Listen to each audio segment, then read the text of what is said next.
Albert Awol, the voice of the jungle, broadcasting on the DVC to all points unknown. If you're within the sound of my voice, you're listening to Welcome Home Podcast on the DVC.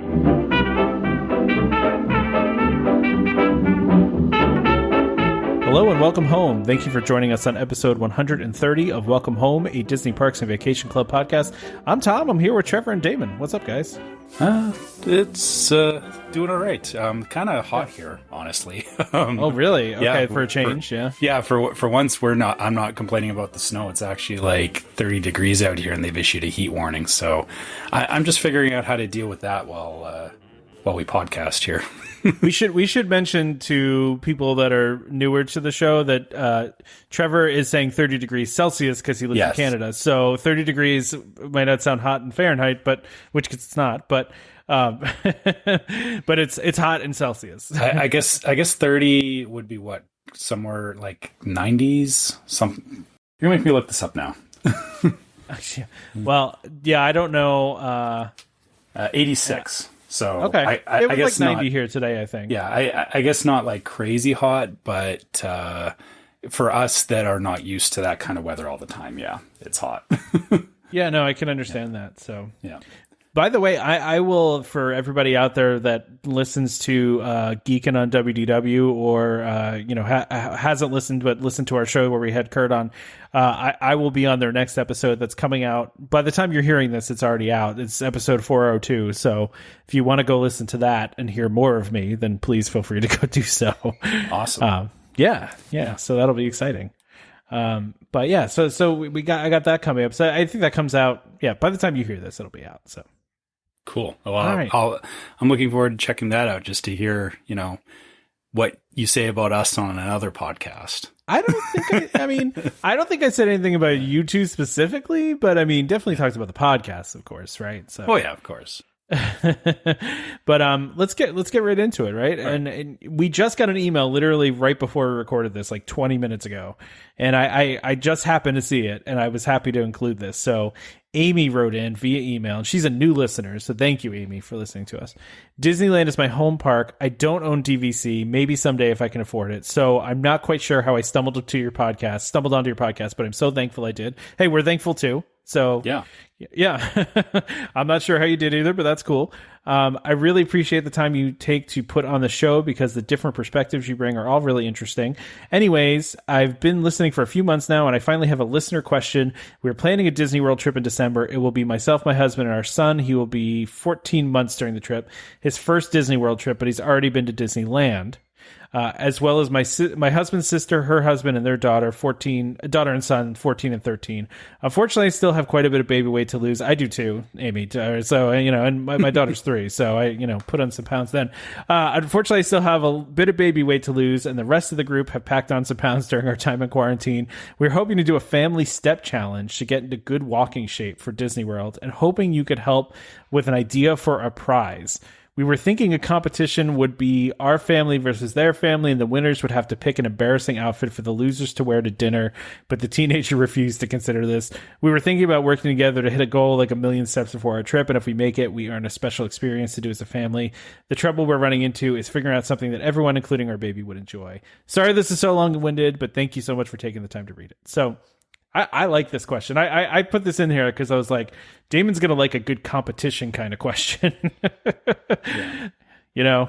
And I mean, not that you wouldn't too, Trevor, but I know, Damon likes that kind of stuff too. So I like the idea though of having like a group goal instead of doing like our family versus their family and doing like some like cool tour or something like that.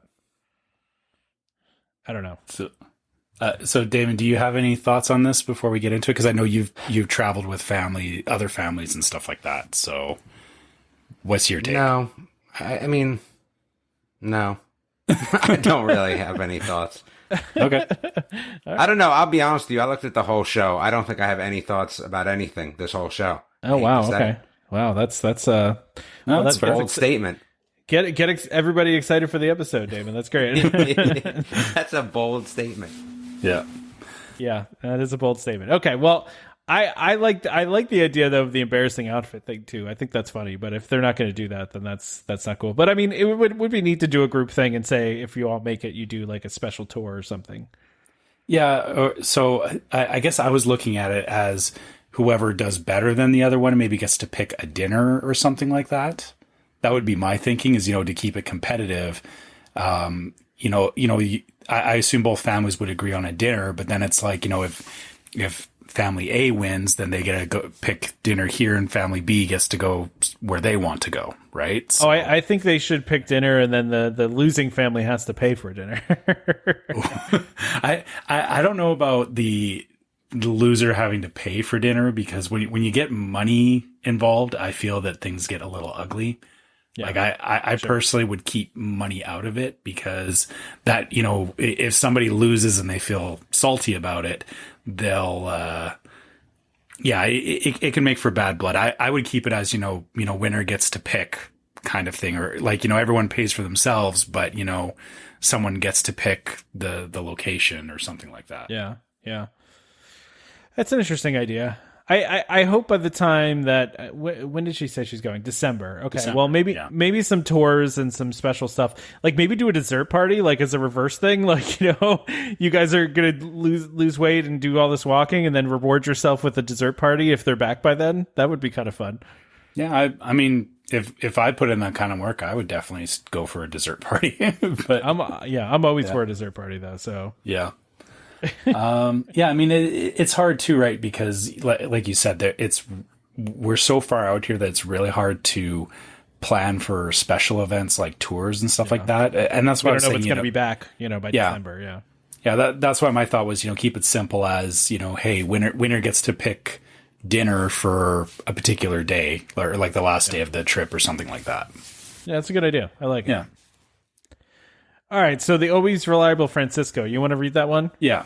Francisco says, if Disney were to come out with a new and better version of the dining plan, what would you like to see done to make it better overall and a better value? The very first thing I would say is don't make me book it for the entire trip, because that's been the one flexible, right? Yeah, that's been the one thing that has stopped me from using the dining plan at all, is just the fact that you can't.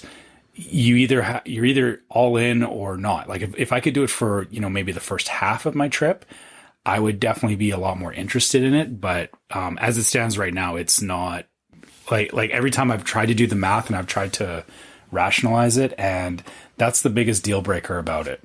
So other than that, I mean, I don't know. I haven't done it myself, so I don't know what else you would really change about it. Yeah, I mean, I think I would like something that's more flexible and be, I have done the dining plan in the past, right? So I've done it before we were DVC, when we used to book packages. We did the dining plan a couple times, and we actually decided, I think I've talked about this in the podcast, right? Where we looked at it and we decided that we actually spend less money paying cash for everything than we would for the meal plan. Because for us, we're just, my wife's not eating a dessert with every meal. She just doesn't usually do that. So we typically don't get there. So we end up kind of wasting it. I think, to your point, I think some more flexibility would be better. And I think, something that maybe you have, because what happened was you have some people that like to go and they like to do all of the signature dining experiences, right? And when you have that, you have the people that would do like the I forget what it's even called now, because it's been so long since the dining plan's been gone. But like that top tier one had like way too many meals, right? Like it had a ton of meals.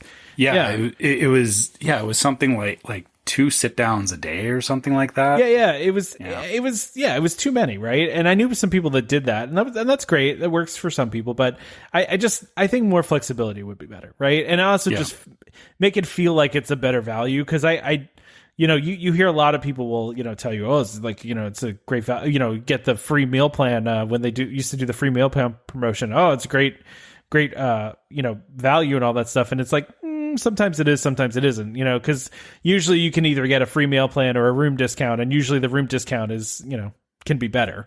So it, really just kind of depends, and depends how your family eats, like if you've got teenagers, like Damon does, they'll probably eat a ton of food. I'm sure it's probably helpful, but I don't know. I just think it's too expensive for what it is. Yeah. So So yeah, I think we both agree on that that's the flexibility and just the overall price needs to change if they're to bring it back as a better version, which I'm not expecting anything at this point. Listen, there's 0% chance that it gets cheaper. There's no chance that it gets cheaper. Yeah. So, do you want to ask Francisco's second question? yeah. Do you think Disney should expand the studio kitchen? I'd like to see them add a cooktop with a few pans, dinnerware, permanent utensils. We don't have a lot of in-studio meals, but it would be nice to have these benefits if we decide to make breakfast or other cooked-up meals in the studio. That's tough because it's a studio, right? And so you're already fighting for space there, right? So if you add more stuff in there, it's going to be even less space and it's going to be even tighter. And do you really want that? Are the majority of guests going to use that? I don't know. I mean, the in the Polynesian studios in particular, the bathrooms in those studios are huge. Well, yeah, that's like extra space, right? Because yeah. So I feel if they did add a kitchen, or expanded the kitchenette so that you had an actual stove and stuff in there, I honestly don't know how much I would use it personally because to Francisco's point, if I guess if you had it, the rationale is you would do more meals in the room. But really, I'm only ever doing breakfast in my room anyway. So I don't know how much use I would get out of it, honestly. Well, and then I also just think they want to incentivize you to book at least a one bedroom for that, right? Go ahead, sorry, what were you going to say? Yeah, well, I was going to say, and then there's also the factor of, so now, okay, let's add in ovens and all that stuff into the studios. There's more maintenance cost that comes with that too. So then that's true, yeah. That's hiking up the dues if suddenly every studio is, having a bunch more stuff added to it, right? More appliances, yeah. Yeah. And maintenance needs. Yeah, I feel like the point of the studio is not to make full meals in it, but I get it too, because as someone that stays in studios mostly, it would be nice to have a little bit more there. But then again, when I've stayed in, the 2-bedroom, we didn't really use the kitchen for anything besides the fridge. I mean, we used the full-size fridge, but that was really it. So right. And actually now that I'm thinking about it, a couple of times, so not at Disney, but when I've gone out to Canmore, which is a small mountain resort town near me, we've always stayed in rooms that actually have a full size kitchen in them. Like they have these suites, and even with the full size kitchen, we've only ever same thing. We've made breakfast in these rooms. So we brought stuff to make breakfast. We do that, but then the rest of the day we're wanting to go out to restaurants. We're wanting to go elsewhere. So again, just for me personally, I don't see the benefit of having all these extra things in the room. Yeah, I mean, I think it would be good for breakfast, I guess, but breakfast we're usually grab and go. We're not. Yeah, it's again when you're at Disney, but I don't spend a lot of time on breakfast. I'm yeah. Why are you guys not out the door and at rope drop with me? Yeah. Pop-Tarts on the bus. That's how we usually roll. So you get an apple and a muffin because they fit in your hand and you can walk and eat them. Yeah, pretty much. Exactly. Yeah. That's kind of how we like to do things too. Cause we got to get out of there. Let's go. Exactly. So yeah, I just don't want to do any cooking. It's just not something I'm interested in doing. So all right. Well, I mean, listen, it's not a terrible idea though, Francisco. I don't want to shoot it down. It's just, I do also think that Disney/DVC wants to incentivize people to go up into bigger rooms, because if you do add a bigger kitchen in the studio, then you kind of take away one of the main selling points of a 1-bedroom, which is a lot more points for not that much more space, really. But you're getting the full kitchen in there. So that's a big advantage. Yeah. It's something to think about there. But yeah, like I said, I personally don't want it. Yeah. I mean, I don't want it either. Yeah. All right. Okay. So Dan, do you want me to? Yeah, I'll get this one. Yeah. So Dan says, if Disney were to bring Disney-focused content creators like ourselves together for some big convention, and now it's your turn at the center stage, how would you introduce the podcast to a captive audience of Disney fans? Huh. It's a good question. Yeah. I look at it, I look at our show, and I think this has been brought up by a couple guests, and I think this is kind of accurate for what we're trying to accomplish here. It's kind of just like a hang. Like, we're hanging out and we're talking about Disney and we're, enjoying ourselves. Like, it's just, we're just hanging out. We're not taking ourselves too seriously. We're not, we're just having a good time talking about Disney. That's it. I kind of look at it as like a hangout. Normal people enjoying Disney. Yeah, exactly. Yeah. Exactly. I think Damon answered this in the group, or at least said it was an interesting question. Yeah, I answered it in the group. What was your answer? Something along the lines of keeping it real. Keeping it real. All right, yeah, that works. Yeah, that's pretty much what we're saying. Yeah, I don't know. I'm feeling extra Damon-y today. Oh God! I really just like there's nothing related for this. The noodle exchange, and that's it for me. I'm just gonna bow out. I think like I have really no interest in anything else. Okay. I hate to say it. Like, I mean, if you want to, that's fine. We can,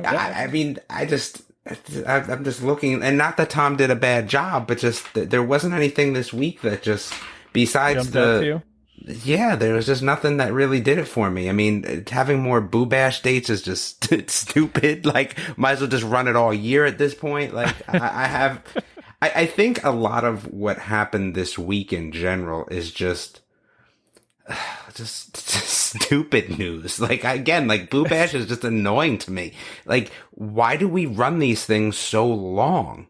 Like, just because there's demand. They keep selling out. So, but then it should just be something different, right? Don't make it Halloween in August. Like, Halloween shouldn't exist in August. I'm sorry to say. Yeah. I feel like there's just this length of time where I like that there's something going on all the time, but I'll be honest with you, make it different stuff. Like, don't just extend out the holidays. Like, there's enough IPs. Here's my hot take for the week. This was my whole thing that got me about Disney. Star Wars, it should never be at Disney as a park in general, I feel like. It should have never existed at the park. There's so many IPs that should be at the parks. And I just feel like having like Star Wars overrun the parks has just been like deflating at this point. And listen, I'm all in on the Star Wars Hotel, but there's so many unique Disney IPs. It's just this whole discussion of, should there be a ride than a movie, or do we just force fit stuff into Disney from movies that already exist and IPs already exist? I don't think Marvel should be there. Like, Disney's not that. Like, and I just feel like it's been forced in there where there's so much imagination and original IP that could exist in Disney. And I think that just got me like undisneyfied for this week. I hate to say it. Like, not that I won't recover from it, but I was just thinking to myself, like, man, Marvel and Star Wars, like, they're their own universes and that's great and all, but why Disney? I feel like that's what's overtaken Disney and made like, Disney not about other things because it's about that. And there's really no end in sight. That's the other part of it, right? It's not like we see this end in sight to either one of those, which is fine from a movie perspective. I don't know. I'm kind of missing the uniqueness of Disney, and I feel like we're a little less unique. And I think it has a lot to do with that Web Slingers ride that was just not awe-inspiring. And I wish it was something that was just so, from a ride standpoint, so over the top and so new and so like, oh, wow, how did they do that? That it might have brought it back, but I don't even think so.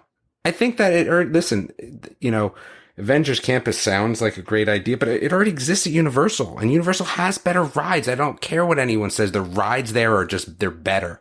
So I feel like, I don't know. I've kind of been, like I said, undisneyfied. Not that I'm still not going to buy Riviera. Not that I'm still not going to go, but man, like, give me something that doesn't exist out there. Give me a new IP that doesn't have to have a movie first. Give me something. Like, give me a new Figment. You know what I mean? Like, something that's totally Disney, totally fits that mold, and, stems from the park rather than as a fit in from media. I mean, so how's that? How's that for the hot take of the week? Do you not feel that way with like Universal, with Harry Potter and, Jurassic Park and King Kong, and or is it just make more. It's just their kind of thing that they just mishmash a bunch of stuff together there. No. So again, and this is my personal take. My personal take is that the rides are better, so it's okay, right? The rides were. Listen, when Harry Potter came out, I don't care what anybody wants to say. If you were there the first year it came out, Forbidden Journey, unreal, unlike anything else that existed in the States, at least, right? Like it was unreal. That made it okay, right? Because it was an IP that, again, they brought in, and they're a different park. I just feel for Disney, like, so I asked my kids this week, hey, so Friday we're going to watch Luca, and they're like, man, they're like, Disney movies are stupid now. Now, look, they're teenagers. I get that. But my daughter's only 11, and she's like, yeah, that just didn't even look good, right? Like, I don't know. I just feel like there's this force fit at Disney, the park. But I would have, I guess what I'm getting at is that, Luca's a little bit more of a unique thing. Give me a ride like that, but I'd rather even a ride that doesn't have a movie. I feel like this overwhelming too much Star Wars, too much Marvel, and it's kind of put me like, I just had enough, right? I've just had enough. You can't turn on TV without seeing either one of those. And then I don't want to go to a park about it where the rides are mediocre outside Rise of the Resistance, right? Which I haven't been on yet, so I won't speak on it, but just, man, I don't know. Too much. I want some unique, imaginative, new Disney stuff at Disney that doesn't necessarily have to be attached to something that's already exists and has already been forced down our throat in the terms of Star Wars, at least. Like, where's Figment? Like, you know what I mean? Like, where's that stuff that existed there? So would you say... Sorry, Trevor, go. Sorry. So would you say, Damon, that Disney started playing Universal's game and they're losing at it? What I mean is that, No, I get what you're saying. I'm trying to think about if I feel that way or not. I mean, it's a question I wasn't prepared for, so I'm trying to think about that. Maybe I think you can blame Harry Potter. Maybe. I think you can blame Harry Potter for Star Wars Land and Marvel and all that. No, because those things were well underway long before Harry Potter came to be. Like the whole Star Wars and Marvel have been having those contained immersive lands is like, yeah, that's what I right. Well, okay. Yeah, and I think, Trevor, I think maybe there's some of that, but I think what's happened is that it's not that they're losing at it, it's that they have to play different to their audience, right? So if you were to give me Star Wars Land that didn't have to cater to a super young audience, like give me Death Troopers. Like that was an interesting book, right? Now, listen, I know they can't do that, but I think what it is that there's this, look, I'm going to be honest with you. I mean, should 4 and 5-year-olds be watching Star Wars? I mean, Anakin came in and just started just waxing people, right? Like, I mean, hey, he just killed all those kids, but it's cool, right? Like, I don't know the answer to that. I just feel like I'm being a little bit force-fed Marvel and Star Wars. And maybe it's because, I'm old school Star Wars and I don't really Marvel movies, more Marvel comics. I don't know. Those things are just so huge and that's all we talk about. I'm just like, man, isn't there an Imagineer somewhere? Like somewhere doing something that like might be new and interesting? I don't know. I don't even think it's the Imagineers though. I think it's just that's what Disney wants to do as a company is use their IP to put it in the park. Well, I guess that's what they want. You spend a lot of money for that IP, right? Exactly. But then, like I said, I take a look at something like Luca, who I'm kind of interested to watch it. Maybe my kids aren't, right? That's fine. I'm kind of interested to watch it. But why couldn't I get something like, why can't I get Luca and then get a movie about it 2 years later? You kind of see what I'm saying? Like, why can't I get a ride? Yeah, why that's the risky way to do it, right? That's the risky way to do it. But here's the thing. Disney did it? Yeah, here's the thing is that when you look back at original Disneyland, Walt Disney specifically put all these things into the parks, not because he was like, we're going to make a movie about Haunted Mansion. We're going to make a movie about Pirates of the Caribbean. Yeah. He did them just because, and again, it wasn't even him doing it. It was that, to the point about, it's not the Imagineers. Actually, it is supposed to be the Imagineers that are doing this stuff.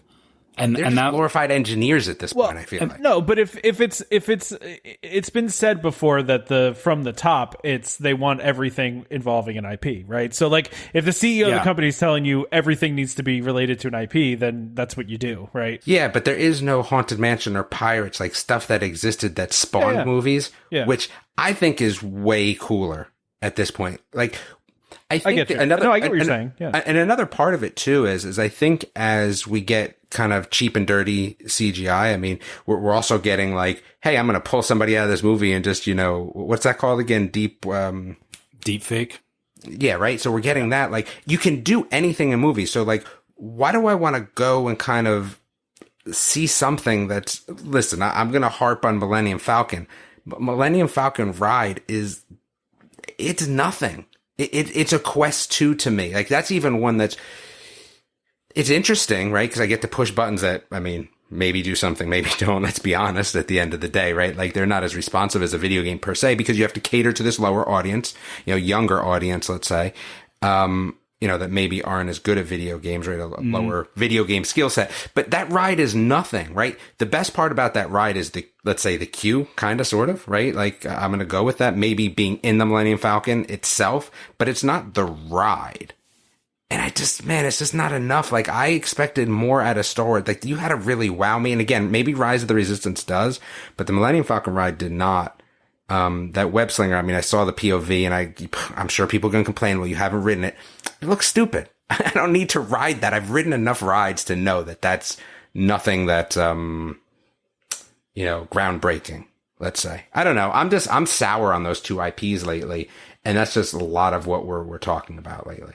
I don't know. It's my hot take. You ever wake up and you're just like, why? And that was kind of one of those weeks I had. This is your grinds my gears segment. This really definitely grinds my gears. but that's fair, because I think we've all had our times with Disney where it's like, God, what are they doing, right? Like, that's totally fair. And I think the Boo Bash thing is like what really threw it over the edge. Is like, dude, more weeks of Boo Bash, like. Yeah. Oh, man, like September, October, and then a scooch into November, because you might have missed it, right? It's October 31st. I'll give you the scooch into November, even though I'm a big proponent of once a holiday's over, it's a wrap personally. But, but we're talking August now. Like, why can't I get something different? Why can't I get like, a fall into fall thing, like, or you know what I'm saying? Like, I don't know, like, just something that's different. I know we have, right, the food, right, and I get that, that's great, but why can't we get more of that, different of that, like, instead of, again, why can't I get something new? Well, to be fair, this event this year is technically brand new. Yeah, but it's Halloween, right? Like in August. It's a new event, though. But in August. But again, though, like it's like to Damon's point. Think about it. Halloween started as hey, month of October we're doing Halloween. Mm-hmm. September and October we're now doing Halloween. August, September, and October now we're doing Halloween. That's a quarter of the year just dedicated to Halloween. Like, I don't think you can blame Disney for that, though, when it's... Why not? All these dates sell out and people complain that they can't get into the party and they want to go. Though. So tell them no. What it is, it's lazy. Tell them no. You're telling me that if they didn't have a fall into fall and they brought out some new characters, Folly McFallers, right? Like, I mean, it doesn't matter what it is. You're telling me it doesn't sell out? Because we know it does. No, it probably would, but these also sell out too, and they don't have to plan like 4 different events within 4 months, That's what I'm saying, that's lazy. But it's lazy, yeah. Yeah, I agree with Damon. Because we can just go all year. I'd rather have more festivals if that's what we're going to do, right? And charge for festivals. Think about it. What I would like, which would be super interesting, is, dude, give me a food and wine event. Like, I'd be all about that. They used to have like events within Food and Wine that you could go to, like cooking classes and stuff like that. No. I'm saying close the park down like you're going to do for Boo Bash, right? And have it like be like an exclusive, like, oh, that's exclusive food. That'd be fun. Yeah. And here's the thing is, like you're talking about, Boo Bash, like that only exists at Magic Kingdom. I hate Boo Bash. I just hate it. The rest of the parks aren't doing anything like that. Like, why? To your point, why are they not spreading this stuff out? Rotate it around the parks where, Epcot has, a food and wine event that, is like an after hours type event, and, spread it out through the year. And again, to your point, Tom, these things will sell out no matter what. You know, people want to go to events, festivals, whatever. Just, you know, so I get what you're feeling, Damon, because I honestly, this happened to me a few years back at Disneyland, because we went there and we wanted to get on Haunted Mansion, but Haunted Mansion in Disneyland is set up as the Nightmare Before Christmas overlay from September until January. Yeah, it's crazy.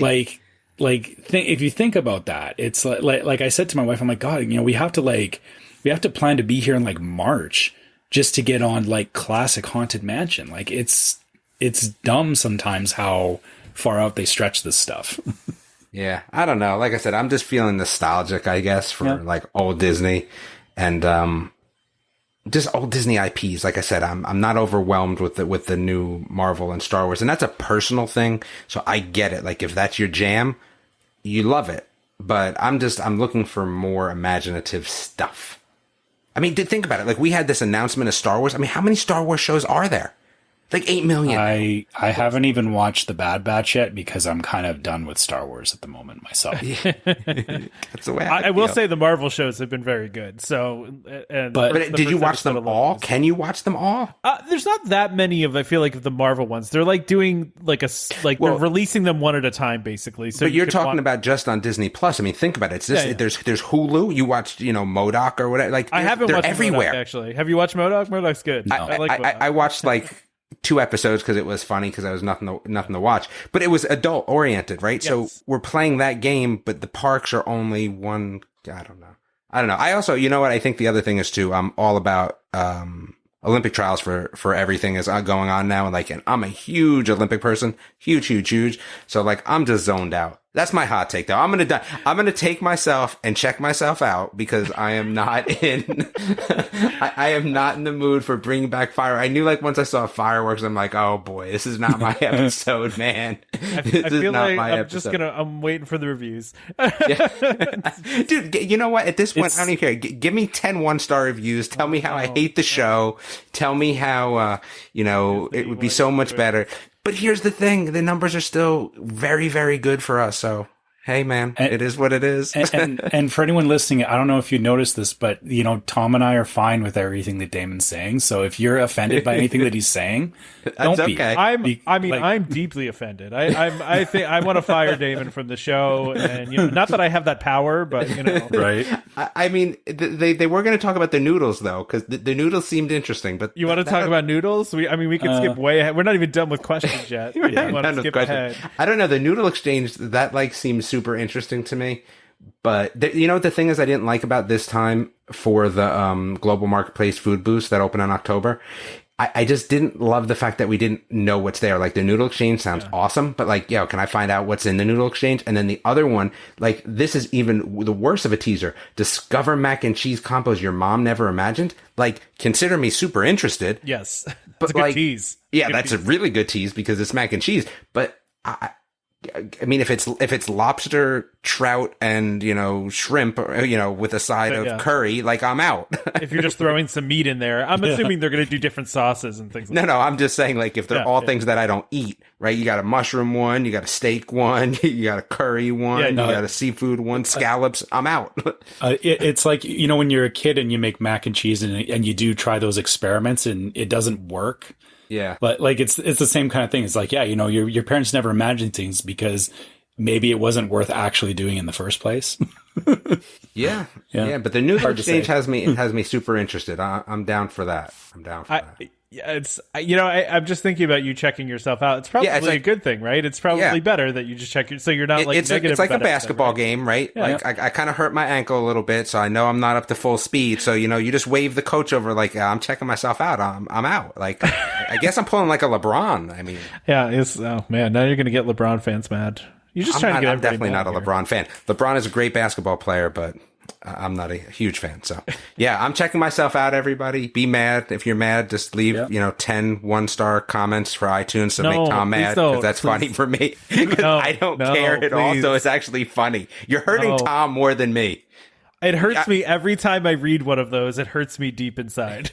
See, so for everybody that does that, you're not hurting me. You're only hurting Tom. So you're not even doing anything. Yeah. All I want is for people to enjoy our show, and I think we went down to 4 or 5, and I think that deeply hurt Tom. Like I think in his inside that really hurt him. It kills me, especially when, there's other shows out there that are like 4.8 and 4.9. And now we're officially under Joe Rogan's show. Oh, that's sad. We don't do similar numbers to Joe Rogan, but still. No, I would take his numbers at a 4.6, but I'm saying I think he's a 4.6 or a 4.5. So, I mean, and he catches a lot of hate. Can we delete all the reviews and start over again? Like, can we do that? I mean, I guess that's possible. We could make a 2.0 show and just a 2.0 show. This is what happens when we record on a Sunday night instead of doing it midday, like we usually do. Yeah. We get off the rails. I have too much time to think during the day. This is bad news. I'm gonna go watch Olympic trials though, so you guys can have fun. So you got upbeat Tom and upbeat Trevor now, so you're good. Well, you have a Tom and Trevor show. We'll do that. It's all good. We haven't had one in a while, so thanks, Dan. I don't even. Yeah, thanks, Dan. I don't even know where we were. We just finished Dan's question. Oh, we're on Alexis. Okay. I liked how we started Dan's question with, how would we introduce ourselves to captive audience? Well, here's me and Tom, and then Damon. That's Damon's introduction to the podcast. Yeah. If you wanted to know, that's Damon just gave you his introduction to the podcast. So welcome. Yeah. We are a podcast that goes off the rails. Oh God, yeah. So it cracked me up when he asked. I'm going to put this out there, right? So it made me laugh really hard when they put in the group, when Damon put in the question in the group, what is something you think you have in common with us, right? Mm-hmm. And some of the responses were really funny. Like I was surprised how many people remembered my rant about glitter. There was a lot of comments about glitter, about hating glitter in there, and I was like, okay, cool. But then also several people mentioned that they were like me and they like structure and organization, and I'm like, man, I am not structured or organized in real life. The only reason I am even a little bit structured is to keep this train on the rails, man. And even with the structure I have, we go off the rails all the time. So there's no structure here. I have some structure, but we don't follow it ever. So when you say off the rails, it's not like we're driving a train. It's more of like a 4-lane highway. Yeah. And we kind of swerve back and forth a lot. Yeah. So sometimes we're off in the shoulder. Sometimes we take an exit for a while, sometimes when you need to get gas and you see a sign that there's gas and you take an exit and then you get at the exit and it's like the gas is 4 miles to the left and you're like, what? Like what? Yeah. Why would you have okay. So that's kind of what the show is sometimes. You're taking an exit for gas, but then the gas, it's 4 miles away. So anyway, oh God. All right, let's try to get back on track. Yeah. Train wreck tonight. Alexis wants to know the best add-on experience you'd recommended. Everything was up and running. Example, Wild Africa Trek, Keys to the Kingdom, Dive Quest. What behind-the-scenes extra is missing as an option that you'd like to see added again in normal times? All right, so I'll answer this really quickly. Okay. I have done a lot of these, right? So I've done Keys to the Kingdom. I haven't done Wild Africa Trek, but I have done several other tours at Animal Kingdom. But I do, my sister did Wild Africa Trek and said it was amazing and she'd do it again. Keys to the Kingdom is awesome, unless you don't want the magic ruined for you. But I mean, if you want to go to go down to the utilidors and everything, do it, man. It's cool. We got to see where they keep all the parade floats. They show you the back of some of the rides. You get to see the underground tunnels that you always hear about. It's cool. It's really, really cool. I think that's probably the best tour that we've done is Keys to the Kingdom. Okay. So other than that, so it sounds like Keys to the Kingdom is really the big, behind the scenes extra, but, there's that one that's 8 hours. There's right. One that's all day that goes to 3 different parks and we never did that one, but. Oh, okay. Because I was going to say, because we have, so there's the Wild Africa Trek and Keys to the Kingdom, which covers off Animal Kingdom and Magic Kingdom, but Epcot and Hollywood Studios don't really have anything like that at the moment, do they? Well, they don't at the moment, but they do. Epcot has the one where you can go behind the scenes at American Adventure, which doesn't sound fun until you realize that American Adventure's the way that show works is incredible. How all the different set pieces are lifted up basically. And it's It's a very cool thing. So you get to see behind the scenes of that. That's the one I was referring to, though. That's like, I think it's like 8 hours. I'd have to look it up, but I think it's like all day, and you go to like a couple different parks. But obviously that's not happening right now, right? So there's so little happening right now with as far as those tours go and things like that. Okay. And actually, behind the scenes was kind of great. It was like $15, and it was kind of great. It was fun. Right. Yeah, I forgot about behind the scenes. I want to do that one. It's so cheap, and it was like it was quick. It was like a couple hours, and it was interesting. Like if you're interested in the land pavilion, if you're interested in gardening or growing things, like it's a great tour. It's about the cheapest thing you can do at Disney. So it was awesome. We had fun doing that one. So it's funny you say, like, I'm not a big gardener, but I'm more interested in just the behind the scenes part of it myself. So. Yeah, the behind the scenes is interesting. I like behind the scenes stuff, right? Like I like a lot of that kind of stuff. So I will always do that kind of thing. I'm trying to find the name of this. Of course, like so the Epcot. I'm looking at all the tours right now. So the Epcot, they have the scuba diving at Epcot. So that's the thing they have there. So, but I'm trying to find the name of that tour that's like crazy long. I'm sure somebody will bring it up. I just can't remember it off the top of my head, but it's. Well, we'll leave that one for, someone in the group. I'm sure will know it because I can't remember off the top of my head. Oh, there's also Undiscovered Future World. I've never done that one. Well, I can tell you there won't be much to it right now. Well, no, but it's a 4-hour walking tour. Of what exactly? All of Future World is like. That's a good question. They really can't do that right now since Future World doesn't really exist at the moment. So,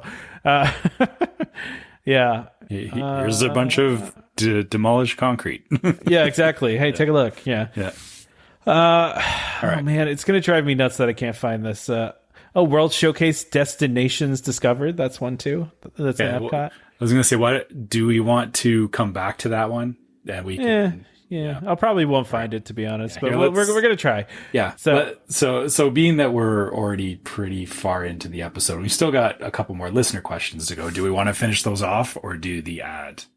Yeah. No, I think I found it. It's a 7-hour trip. It's called Backstage Magic. Okay. And you go, let's see, you go to Epcot and Magic Kingdom. You get to see the inner workings of American Adventure. You get to go down to the Utilidors with this one too. So if you want to go to the underground tunnels, which by the way, were cool, but like nothing impressive. Like it's a utility. It's like utility area, it's not like, it's just cool to go to a place that's like mythical, but outside of that, it's more urban legend than anything. Exactly. And then this one, you also go to the costuming department, the central shops where all like the craftsmen like build stuff.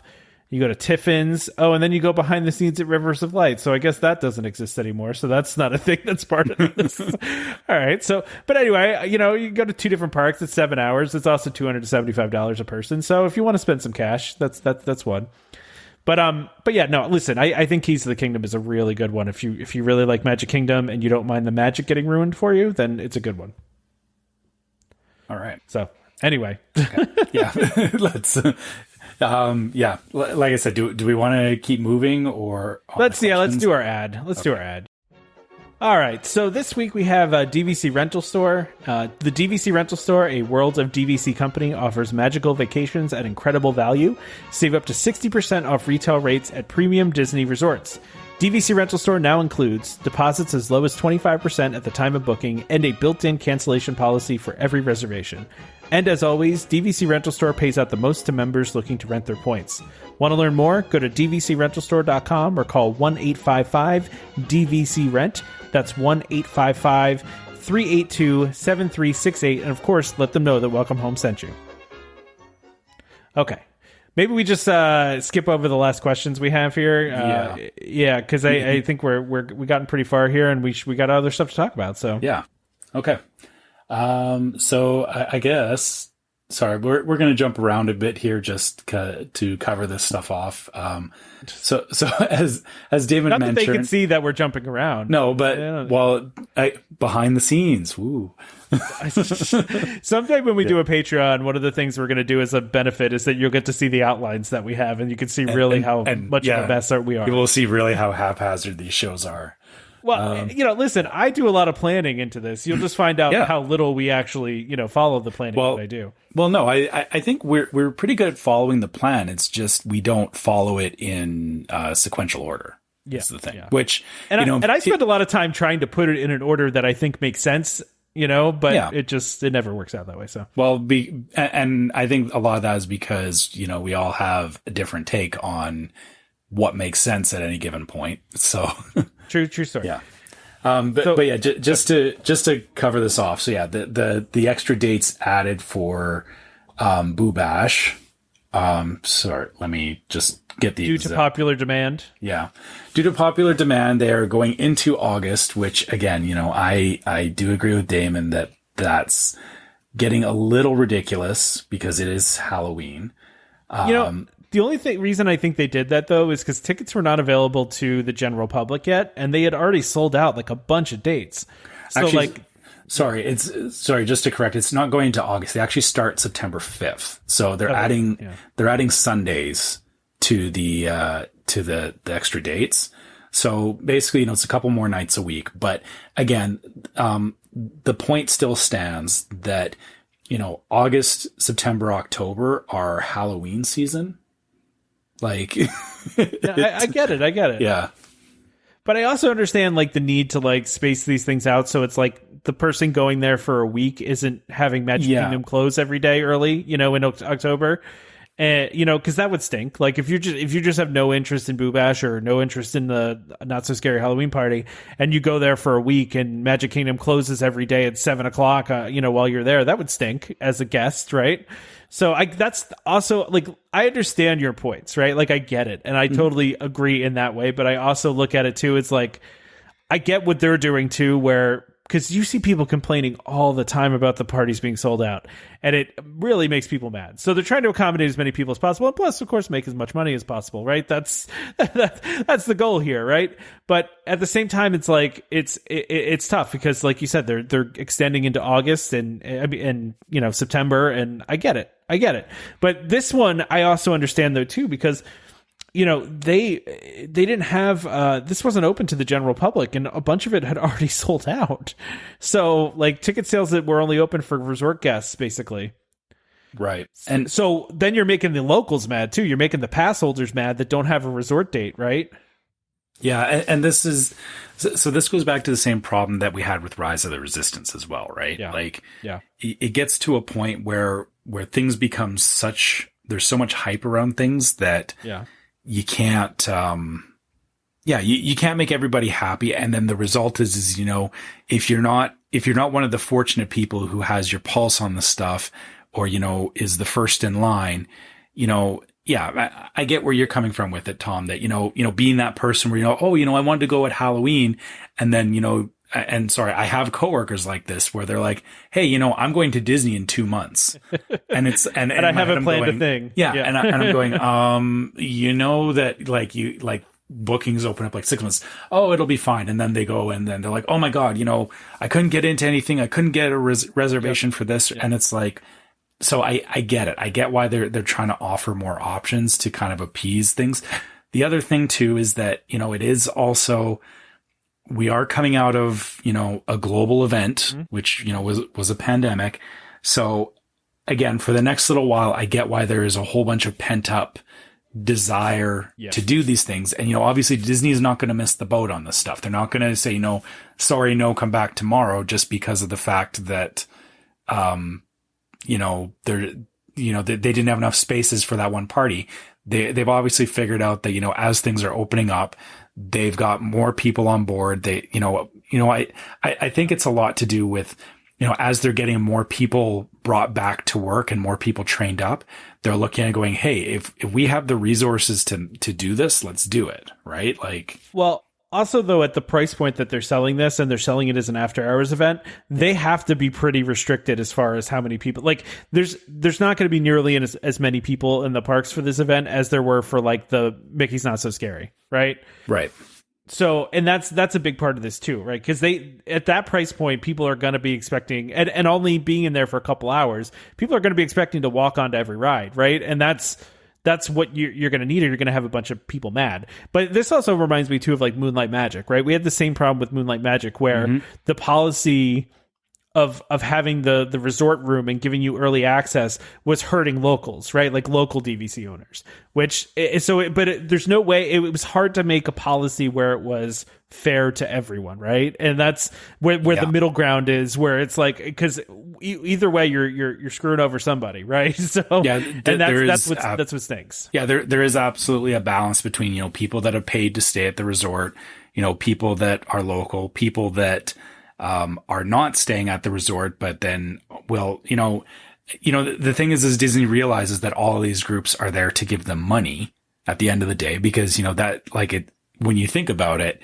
this whole thing is, people are like, you've seen you've probably seen the meme, the shut up and take my money from Futurama.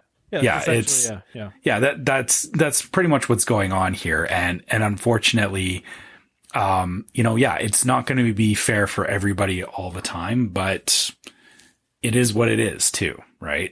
So I'm not gonna lie, I didn't think that this event was gonna be so popular that it crashed everything.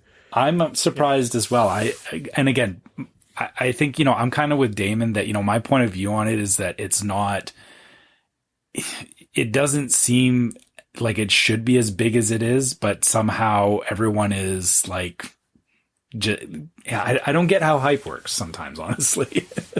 it's just I know. Yeah. Well, especially since no one's even been to this event. Nobody knows how good it's going to be or how bad it's going to be. Like, nobody knows what this event's going to be. I think it's just pent up demand more than anything. You also have a precedent of, people know how Disney has done Halloween and Christmas party type events in the past. It's not that people are going in blind on it. Yeah, no, that's true. People expect a certain level of Disney party, right? So I think that's what people are betting on. But it's interesting they added more dates. I mean, they only added what was it, like 5 more dates? Yeah. So I mean, it's not like they added another month. They just added a couple more dates. But that's still, like you said, I've been at the parks when Halloween events are going on. And I remember it was annoying because, I wasn't going to any of the Halloween events, and it was like, oh, I want to go to Magic Kingdom. Oh, wait, it closes at 6. Yeah. Never mind. Like, yeah. And that stinks. It's all a balance, right? Because you have people that are complaining that they can't get into the parties. So Disney adds more people to the parties, more tickets available to these parties. And then people are like, well, now they're too busy. And it's like, okay, we'll add more dates then. Well, now there's too many dates. And it's like, it's a tough balance to strike, I think. That's all I'm saying. Absolutely. And truth be told, I know this sounds crazy, but I mean, the parks are losing billions of dollars even while open. So they need this. They need this kind of stuff, and I don't think they will the second half of the year when things really open up and they really get back to pre-pandemic levels. I think they'll be fine. But it's, this is the kind of stuff that they need right now, is these extra paid things. So yeah. And I think, again, you're going to have probably a year or two of this kind of stuff. Like I said, it's all that pent up, people wanting to go, people willing to pay for it. But once things get back to more normal, you won't have quite the level of hype. I get, again, that's all I can say, or that's how I keep describing is, people are just hyped to do something other than what they've been doing for the last year and a half. So I think that factors into people being willing to dive into this stuff where, I don't see the value in it. No, I get it. It's not for me. Like I wasn't going to, buy tickets for this. It's just not interesting to me. And I just don't, I'm not going to be there. So what's the point? So, yeah.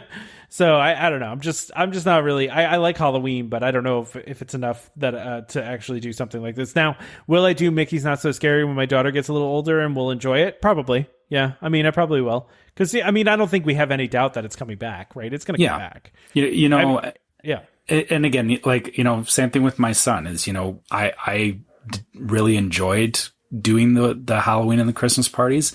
Do I feel the need to be there every single year? No. I may go back again. I may not. I honestly don't know at this point.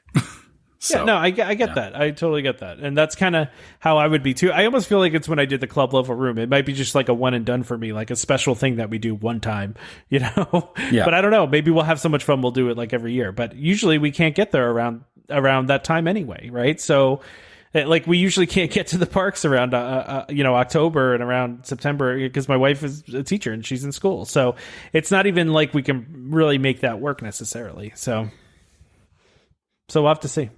No, fair point. Anyway, I think we've kind of talked about Boo Bash more than I think we planned on. Way more than we wanted to, yeah. Let's why don't we keep moving here? So this next one, okay. So this is a personal one to you right here. well, okay. So face masks at most. Oh, okay. I didn't know we were going back to that one. Oh, sorry. Okay. Yeah, the face masks one. So I think we all knew it was heading in that direction. Right? Yeah, as of the 15th, you don't have to wear them anywhere, or they're optional except for when you're on buses or monorails or the Skyliner, right? Or fully vaccinated guests. That's the key here. Like, so if you're not vaccinated, you're still supposed to wear it. But okay, as we talked about before, the honor system not great in this case. Yeah, I was gonna say that not trying to stir the pot here, but how do you know somebody's vaccinated? Because last time I checked, people were opposed to, asking people if they were vaccinated. So I don't know. Yep. Maybe best to just move on from that one. Yeah, I think so. I think it's something we have to mention because it's, obviously a big piece of news and it was getting talked about a lot. Yeah. And, I know some of my family members are going 2 weeks from now. So like my sister and my her boyfriend and my mom are going to Hollywood Studios just for one day because I think I've talked about this before. My mom lives an hour and a half from there. She's my sister's going to visit, so they were like, "Hey, let's go do a day at Disney." So they decided to go to Hollywood Studios. They want to do all the Star Wars stuff. Yeah, I know. So this is what makes me laugh. It's like David was so anti, but like there are a ton of people that are so into that stuff and so happy that stuff is there. So it's because we're paying attention to it all the time. That's why Damon gets the way he did, and I do it too. Is sometimes when you're too far into it too much, it kind of makes you sour after a little while. Sure, so I get that. Yeah, no, I get it. But yeah, I mean, they've been before. They've done Rise. They just want to do all that again, and they just kind of want to wander. So right. Anyway, but I will say that they were excited about it as vaccinated people. They were like, oh yeah, this is awesome. Then we don't have to wear masks anymore and stuff. So. It makes things easier for sure. Yeah. Ohana. Yes. So restaurant news. So Ohana is opening on July 9th, which, that's less than a month. Wow. It's interesting. Does that mean the resort's going to open by July 9th? Because they said late July for the resort's going to reopen. Are they going to open Ohana before they open everything else? Interesting. They can because the way the Polynesian's structured is it's very easy to get to Ohana without, they don't have to have the rest of the resort full of people. Yeah. Yeah. So, that's fine. I think, there is still people staying there because of DVC and, True. Plenty of people go, I guess the thing to keep in mind is, with any of these resort restaurants, the vast amount of people that are going to these restaurants are not people that are staying at the resort. That's true, and that's especially true with Ohana, which is just a very popular restaurant. I mean, it's one of those restaurants that if somebody's going to Disney for the first time, you tend to recommend Ohana, right? Like that's one you recommend because it's always good. It's a great atmosphere. You get a ton of food for the money, and it's I'll never forget when I used to do the travel agency. One of my clients was texting me during their trip. And I had booked Ohana for her, and she texted me while they were there, just in all caps and like a million exclamation points, Ohana. And I was like, yeah, exactly. That's how you feel about Ohana. So anyway, there was a little bit of a stir on the internet here because they did not include the noodles on the menu, which is interesting because part of me feels like they just kind of forgot to put it on. To announce it with everything else. But I don't know if it was really like I don't know. I feel that, again, over time, Disney, they look at menus, they look at, what's working and what's not. And again, right now, as you're seeing with a lot of these places reopening, is, they're going to modified menus. They're going to, that's true. You don't have the buffets. They're going to family style. They're going to, I think they're thinking about things from a point of view of not, again, I hate to say it because, people don't want to hear this, but yes, Disney, sometimes it has to be cheap. And it was probably a matter of they looked at the menu and went, there's too many things here for, at least the interim, while they're getting things opened and rolling again. They realized that they couldn't just go back to, opening it up the way it was before it closed, right? Yeah, but like the noodles were the only thing they left off, right? Like everything else is coming back. It just seems like an odd thing. They were just like, we're just going to cut the noodles. Listen, I'm not saying they made a mistake. I'm just joking about that. But I mean, this is also the same people that, would every year forget to update the date on Top of the World, and people think Top of the World is done because they don't update the website to change the expiration date of it. You know what I mean? Like this stuff happens. It could have happened that way, but I doubt it. I'm kind of joking about that. I think you're probably right that they decided to do a modified menu and they left that out. But here's the thing, I don't care about the noodles. Like I don't think I've ever eaten the noodles at Ohana. Like there's so much food they give you at that restaurant, it's absurd. Like way too much food. I way more care about the pot stickers and the chicken wings and the meats and the dessert and all that. I way more care about that. Yeah, the bread pudding would have made me mad if that wasn't there. But yeah, I'm a big fan of bread pudding anyway. So just a bit of a counterpoint to that as well, talking about why do they take stuff off of menus? Not exactly the same thing, but for a while. So I, again, from my Disneyland days, I like English toffee, and Disneyland, they would make this really good English toffee. It wasn't the prepackaged stuff. It was actually like the confectionery made English toffee. And for a while, you couldn't get it because it turned out that they had a supplier.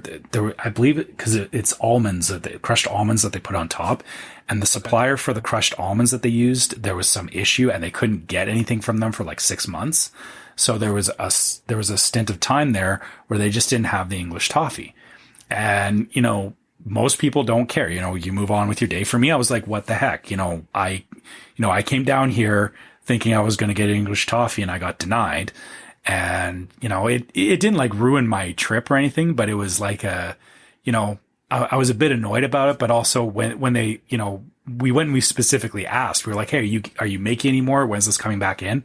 And the lady behind the counter explained to us why they weren't making it. Yeah. And so, and at that point I was like, okay, fair enough. And I moved on with my day. I feel like, this could be a similar thing. Again, as time goes on, they probably, for the last year, they hadn't been thinking about, wherever it could be just one part of the noodles that, they can't get that particular ingredient at the moment. And they went, hey, we can't do this at the moment. So, we'll take it off the menu when we can do it, it'll come back. But of course, like you said, the internet loves to take that and,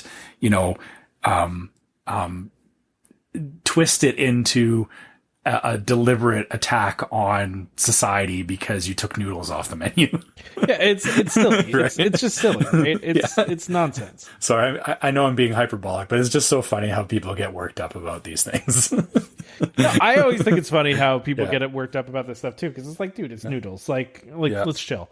But I also did see here too. So it does seem like they're doing like family style. They're not coming around to put the meat on your plates anymore, which I don't know if that's temporary or they're going to do that forever, but I do think one of the appeals of that is of Ohana is that, right? Like there's like a performative piece to it, Yeah, it's similar to like a Brazilian barbecue, right? Where you don't just go you go there for the meat, but it's also part of the atmosphere and performance and everything, right? So and then there were some people talking I saw too, because they're not going to have like the shrimp, they're going to do like a shrimp casserole of some sort.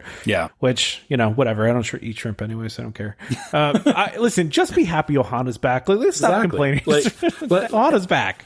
Right. And again, the thing to keep in mind, this is baby steps. Like things are slowly opening back up. They're not just going back to, hey, everything's open, we're back to normal. It's coming in steps. So takes time. Yeah, exactly. Yeah. Okay, I put Space 220 on here just as a joke at this point because I'm just, I think it's funny that now they're the group that the Patina restaurant group that operates a lot of the Disney restaurants and also is going to be operating this one is now it came out and said it's going to open quote this fall. Now, mind you, this is the second time we've been told that this is going to open in fall. Mm-hmm. So yeah, so let's I guess take it with it. Listen, I'm not going to believe that this restaurant exists and is open until I sit down and eat there. Like, even if I see pictures of people eating there, I'm just not going to believe it. You believe there's a large conspiracy just to taunt you into thinking that there's a restaurant that emulates being up in space? Well, I think it's just because I've wanted to go for so long that I'm just annoyed at this point that it's not open, and like I just want it to open already, and I just want to go. I want to go to space and I want to eat. I want to get my Tang flavored ice cream that we joked about when this was first announced. Remember that? Yeah, we were trying to come up with dishes for it. Yeah. So it's funny, the same way that Damon was expressing his tiring with the way Disney is right now. You're kind of having the same problem.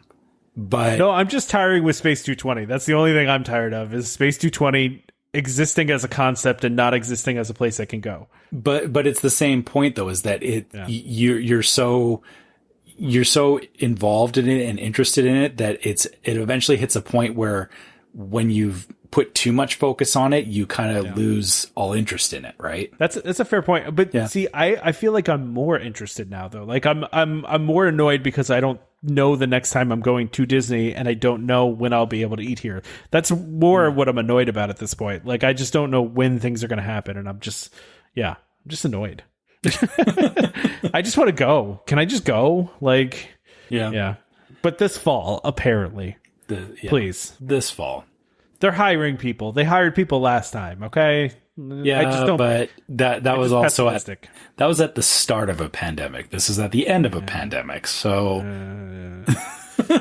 I'll believe it when I see it, Trevor. I'll believe it when I see it with my own two eyes. We're gonna have listeners sending us pictures from it, and I'm gonna doubt it like Damon was doubting my Space Mountain picture. I'm gonna be like, no, that's not real. You photoshopped that. You photoshopped yourself into concept art.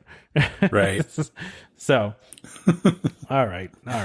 Yeah. Well, so Food and Wine's going to add some new food booths, and that's what Damon was talking about before he left. That he was getting all excited about. Yeah. So the new global marketplace food booths start on October 1st, which some start in July and some start October 1st. Oh, sorry. It says new global marketplace food booths open October 1st at Epcot. So does this list also read what's below it? Why would they? Yeah, well, it will begin on July 15th and run through November 20th. In addition, some new food booths opening in July. 3 more will open in October 1st. I don't know why would they spacing it. Maybe they need to build them. Maybe they're not there yet. So but the way that this is worded is terrible as well. Yeah, it is. You're right. But the ones that are opening at the open of the festival are Brew Wing at the Epcot Experience. So Wing Place. I'm all for chicken wings and flatbreads. That sounds good. Mm-hmm. I love a good chicken wing and I like a good flatbread, along with assorted beers and ciders. The Noodle Exchange, which is what Damon was talking about. Savor the flavors of the Far East, served up in noodle dishes. I'm not a big noodle fan, in general. I eat a lot of ramen, specifically. Okay. I like ramen, and because there's a lot of different things you can do with ramen. Outside, so this is up your alley, then. This is I would probably be interested in it, but I guess I don't see. I don't know. Like to me, it's like, here's a bunch of different noodle stuff. Well, okay, I don't. It doesn't excite me. I guess you got to see what the menu's going to be, right? Yeah, exactly. And then, so moving down the list is Rotunda Bistro, which is it's all seafood. I don't get. Yeah. No. Okay. Well, I like some good lobster every once in a while. My wife would be all about that one. She'd be cool. And then we have the Swanky Saucy Swine. I like this one. Yeah. Where do you suppose this one is? Tantalizing pork dishes along with wine, beer, and cocktail. I don't know where it is, but I want to go there. Tantalizing pork dishes is like, you had me at tantalizing. I don't even need to go further than that. I mean, all I expect out of pork is like a pulled pork sandwich, but Yeah. What about like you could do what is it called? Bacon wrapped anything? Yeah, bacon. I mean, anything with bacon. Yeah. What am I thinking of? Why am I blanking on what this is? The real fatty, like kind of baconish thing.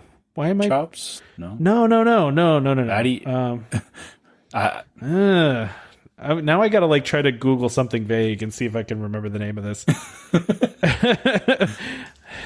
So a fatty bacon pork kind of thing. Why am I'm blanking on what the name of this is? It's really gonna drive me crazy.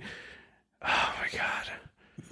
I get my brains. I'm tired, man. Yeah. Again, folks, this is why we don't do this in the afternoon. Usually, it is why we don't do it. Yeah, it's been a long weekend, man. I'm tired. My kid had me running around all weekend. I'm tired. Pork belly is the words I was looking for. Yes, some pork belly. There's got to be pork belly involved in that booth. Okay. Yeah. No joke, Trevor. I just looked up a menu of a place I go to that has pork belly tacos to find the name of what I was thinking of because I knew it had the thing I was thinking of, but couldn't think of it. Oh man, this is crazy. All right, let's get through the rest of the list before we completely fall apart. Yeah. So we have Tangerine Cafe, flavors of the Medina. Treat your senses to flavorful Moroccan cuisine like grilled kebabs and falafel pita. Yeah, right. Sounds all right. Okay. Yeah. And then these are the booths that will open October 1st. Kenya. That's cool. Set off safari flavors to enjoy your traditional Kenyan food and beer. Like, sorry, I don't know what traditional Kenyan food is, but I would want to check it out though and see what it is. You know, but you couldn't do it like you've got like the swanky saucy swine, and then you have Kenya. Yeah, it's just kind of random. Like Kenya's probably got some good food. I don't know. and then next we have Lobster Landing, which is a New England, lobster creations. And then the last one, as Damon mentioned, Mac and Eats. Discover macaroni and cheese combos your mom never imagined. Well, again, what does that mean? Yeah, I've done some really horrible things with mac and cheese in my youth that I would never, imagine.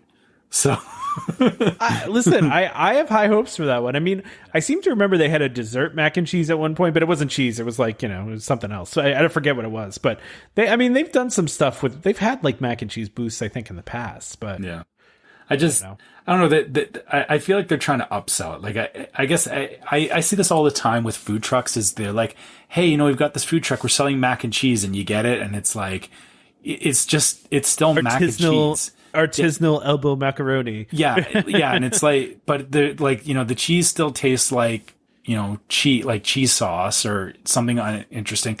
Or, they throw like, pulled pork on it or something, which is like, ooh, thanks guys. I never thought to do that myself. Trevor, what is with the pessimism today? Usually Mr. Positive, and now you're letting Damon drag you into the mud here. No, I think actually it's probably the heat getting to me more than anything. Is that what it is? Because my house is really hot at the moment. I feel like we're all thrown off a little bit just in general because we're recording at a different time than usual, and that tends to throw us off. So that too, yeah. Yeah, that's okay though. Whatever. But did you see? So what annoys me about this is they announced that there's Figment merchandise, but there's no pictures of the Figment merchandise. Which don't tell me there's going to be Figment merchandise when I want to. Although I do see some pictures, I see a couple things here. But so you just finished telling me not to be pessimistic, and then you're getting annoyed because you can't see pictures of Figment merchandise. I'm getting hangry. No, I'm just no. You know what? It's funny though. I just said that, and then I found a picture of some of the Figment merchandise. So now, okay. So Tom's fine. Everyone. Yeah, I'm good. I'm good now. I see some Figment merch. I'm cool now. It's kind of like a fancy Figment. I like it. He's a little chef Figment. Is it that new? The new? Oh yeah. Okay. Yeah. Yeah. He's even flying and he's using his wings. He's over there flying on one of these. Yeah, it seems like they're trying to update Figment a little bit. Well, I mean, we talked about this a while ago, right? Where they had that thing on, what was it? I forget. It was One Day at Disney, I think, where they were designing a Figment thing for an unspecified project of some sort. Yeah, so, I feel like this kind of stuff just keeps leaning us closer and closer to it, right? Like, yeah. I mean, it's a nice set. I like the. I like the design. Yeah. It actually stuff is cool. It actually kind of reminds me of no, not almost Mary Blairish, like that that very simple, like the palettes are very very vibrant, right? Yeah. I think that's probably what they're going for. And it's very like, I like it. It's kind of a different kind of Figment. It's not like the cartoony Figment that you're used to, right? It's like, it's hard to describe, but we'll post a picture with the episode. You can look at it. All right, so now we got rumors. Do you want to talk any more about this merchandise, or do you want to keep going? Let's get into the rumors. So the big rumor is Walt Disney is bringing back fireworks in early July, which, how early? Probably not July 4th, like a lot of people want to believe. See, I also saw somebody else post an article in my group that the fireworks are going to start in the next few weeks here, like even before July. So I don't know. There's a lot of rumors flying around. You think that they could be doing, or like I gotta wonder if they'll maybe do like some testing kind of stuff. Like, well, they've been doing it though. They've been doing a lot of testing right. over at Epcot. Like, I've been seeing a lot of people post about testing at Epcot, but Magic Kingdom, I don't think they've really done anything there. I have seen a couple of videos, or somebody posted a video of they were doing the projection testing on the castle one night. Okay. So it was late at night, like after the park had closed, and then they happened to look out their window and saw the projections going on the castle. So it is happening. I have to wonder if maybe in the next couple of weeks, I would be surprised if, kind of similar to the character cavalcades, that they do like an impromptu projection show or, fireworks. But the interesting thing is, if they're going to do that, like doing fireworks, they have to kind of, block people off from certain areas and stuff like that. Yeah. Which is hard to do or I guess it's not hard to do, but it's, when people aren't expecting it to happen, I could see it being a little chaotic. But I think the other thing that makes it a bit easier too is now, back to, we were talking about them, relaxing restrictions around distancing and masks and stuff like that. Yeah. It may make it easier for them to say, okay, we can do a fireworks show and not worry about breaking safety restrictions or anything like that. Right. Yeah. And I typically wouldn't believe something like this, right? Because these reports all seem to be based on like cast members saying this to people. And it's like, let's be honest. We all know the bus drivers don't know what they're talking about, and they tell you things all the time that are not true, right? Like that's like a classic bus driver at Disney thing, right? Well, but I personally trust the custodians. Yeah, the custodians are the ones that know what's going on, right? So if you guys are asking around for these rumors, if you're talking to the bus driver, no offense, bus drivers are awesome too, but the custodians are the guys you need to talk to. Yeah, they're the ones that know what's going on. Yeah. Right? Yeah. But listen, what I would say, I wouldn't believe this typically if it's because it's coming from cast members, right? But at the same time, there's been a lot of fireworks testing going on, and like you said, that projection testing, and so things are pointing that way, and just things are starting to open back up, and they're getting back up to capacity. So it just feels like it makes sense that would happen, right? And I don't disagree, but I think a lot of people are putting too much weight on July 4th. Which I think that's a huge mistake. Disney's they're not going to do that to themselves, because, you're less than a month out. If they suddenly said, oh yeah, we're doing July 4th, fireworks, like the chaos that would ensue. Like, I mean, in previous years, like the place is packed every year on July 4th, right? Like you would have all kinds of people, regardless of what's going on, you would have all kinds of people trying to get there at that time. But they're limited with park passes now. You can't just show up anymore, right? So that helps, I think. But people will still do dumb things like, try and go to a resort or get somewhere near it. Like, even just standing outside the gate, right? I think the more likely thing is that we're going to see one of those streaming events that they do. Yeah. Where they'll do the fireworks and they'll do the projection show and all that, but they're going to do it without guests there, and they're going to do it streaming. That's my guess. But I don't know. We'll see. Yeah. And again, just because of the fact that, we're less than a month out on it, I can't see them suddenly turning gears like this and saying, hey, we're doing a big production. Like it's not how Disney works. We'll have to see. I mean, I don't know. We'll have to see. We're going to have to find out. Yeah. But I like the second rumor just because it seems so stupid to me. The addition of standby times to wait times in My Disney Experience. Yeah, so My Disney Experience previously said wait times, right? So here's what the rumor is. My Disney Experience previously said wait times during the pandemic. Just said wait times, right? Didn't say anything else. Then an update happened, and now it says standby wait times. So the rumor is now, because they added standby in there, that means FastPass is coming back, because why would you need to specify standby times if there's no other wait time? I feel like this is the flimsiest of all things that I've ever read, but I also don't completely disagree with it. It's not a huge leap to make, I feel like. It's not, but, modifying your grammar doesn't, I mean... but here's the thing. If they intentionally took it out, right? If they intentionally took the word standby out when they reopened, right? Was it taken out, though? I don't remember. That's what they're saying here, is that it was taken out, yeah. So the term standby was intentionally taken out because it was just the wait time, right? And now they've added standby back in because, here's the thing. If they intentionally took it out, then why would they intentionally put it back in? Like, it's not just like a correction, right? It feels like, I don't want to go because I don't typically believe this kind of nonsense, but I don't know. It just feels kind of interesting. I do think FastPass will return at some point, but I don't know. It's hard to know when. And I think it's interesting that they would add that back in. But it also, again, it doesn't really necessarily mean anything. So. Yeah. I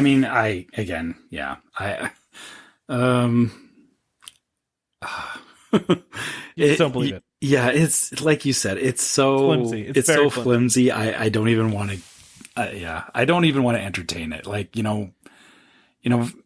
and again, so what if fast passes do come back? Like, it's kind of.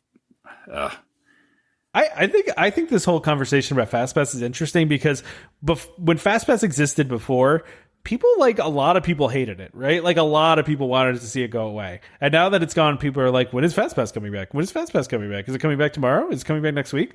Like.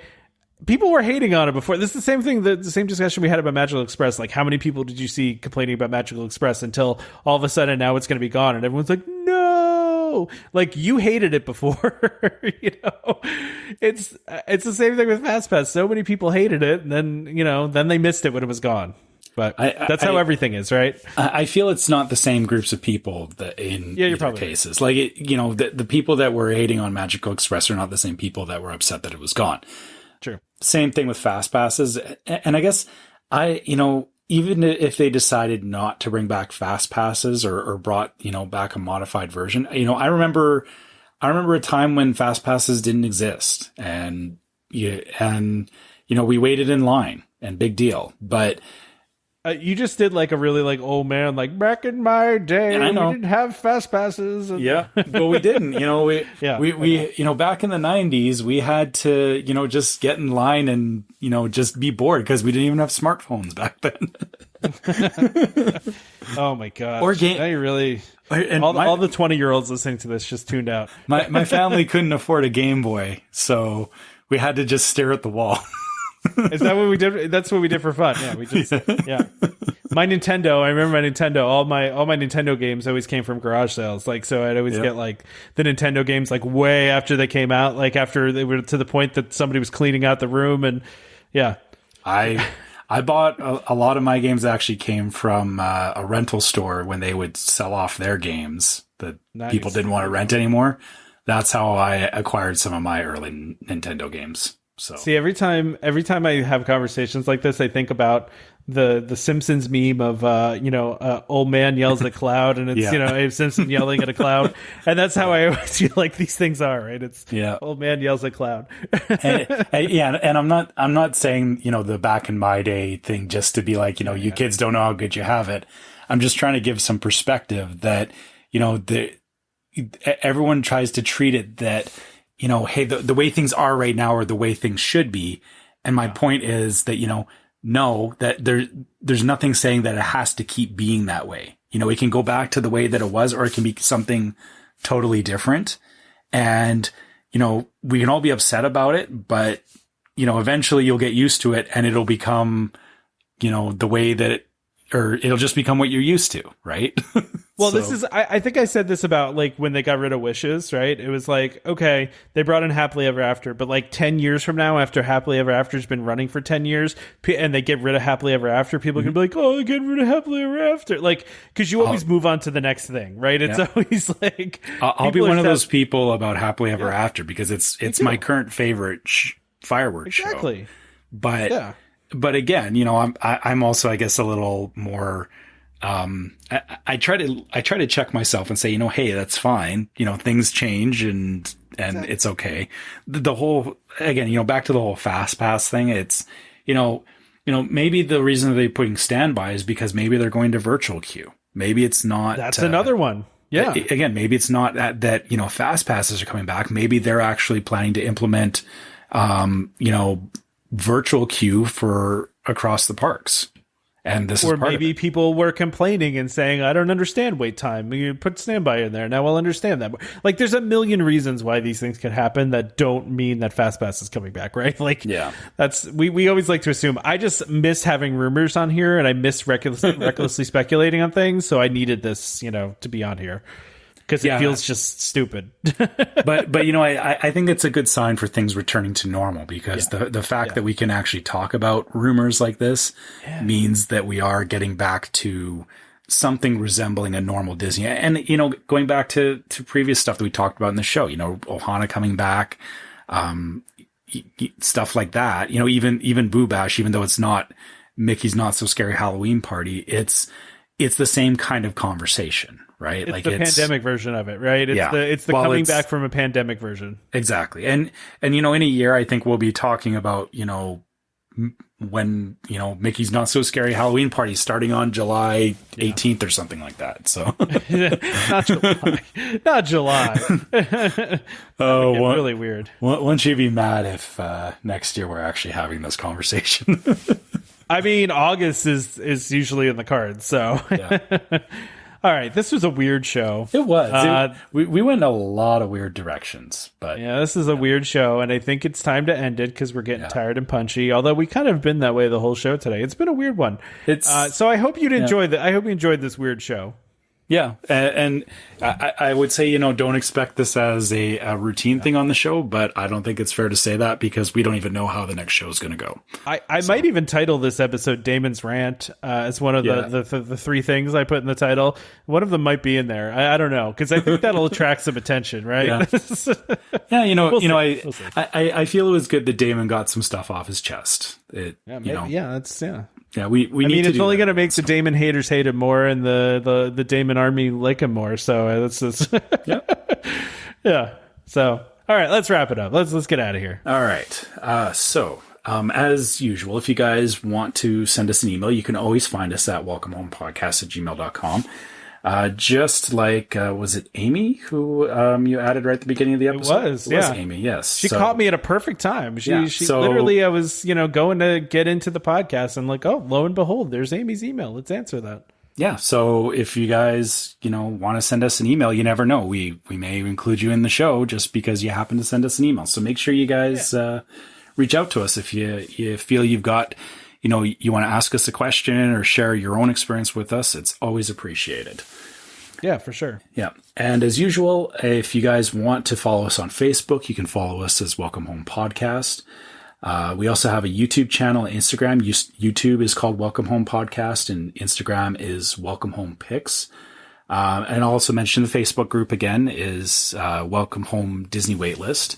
Make sure you guys join it if you haven't gotten in there yet. It like we've said many times, the community in there is really good. It's a nice positive place to talk about Disney. We don't like the drama and the stuff that happens in other groups. You know those other groups, the ones I'm talking about where, it gets silly, right? Not like the good, like Monty Python silly. It gets silly. Like I want to leave the room. Right. Yeah.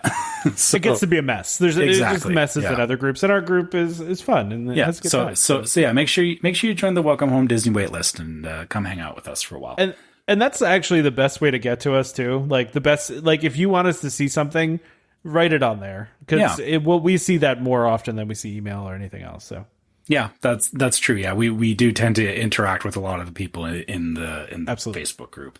Yeah. And last but not least, if you would like a t-shirt, mug, or we have face masks as well. If you feel the need to get some face masks, you can get those on store.welcomehomepodcast.com. And if you have listened to us on iTunes or actually any other service that allows you to leave reviews, make sure you guys do leave us a review.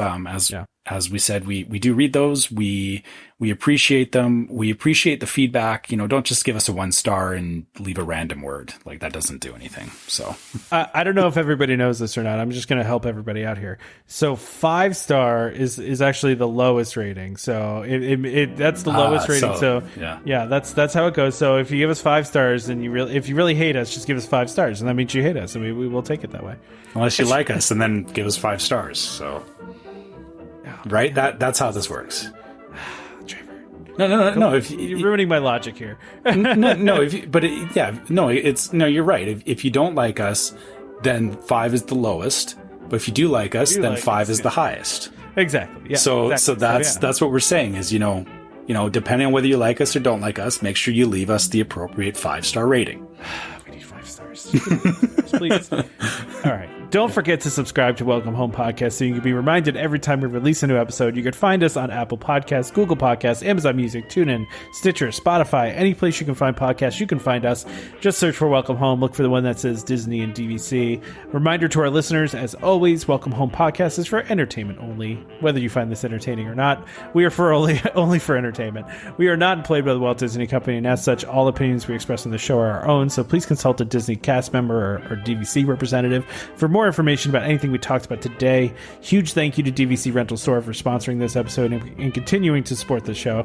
Please check them out if you want to rent out your points or if you want to rent somebody else's DVC points. Join us next time for more Disney Parks discussion. Of course, more DVC talk. We hope to see you all real soon. This is Skipper Albert Awol, the voice of the jungle, signing off from Welcome Home Podcast on the DVC. Do a huddle when we hit a chair. How she can cuddle is no man's affair. I looked around from pole to pole, found her in a sugar bowl.